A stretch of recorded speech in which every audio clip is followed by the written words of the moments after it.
हमने पुलिस को देखते ही धावा बोल दिया था, बल्कि पुलिस की एक टुकड़ी पर कब्जा भी कर लिया था। तभी पुलिस की दूसरी टुकड़ी ने पीछे से हमला कर दिया।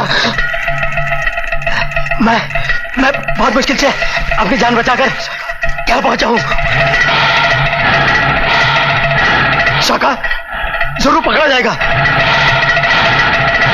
नहीं तो मारा जाएगा।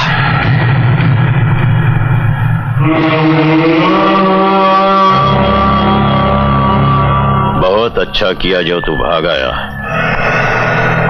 वरना तू भी पकड़ा जाता। हाँ दादा, मैं इसीलिए वहां से उल्टे पांव भाग आया। लेकिन गलत जगह पे आ गया तू, क्योंकि वहां शायद तू पकड़ा जाता या मारा जाता,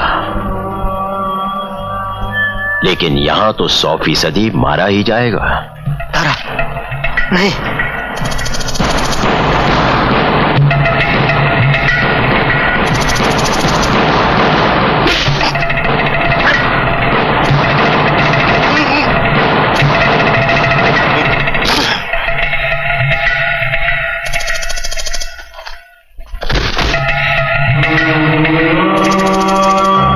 जो काम हाथों से हो सकता है गुल,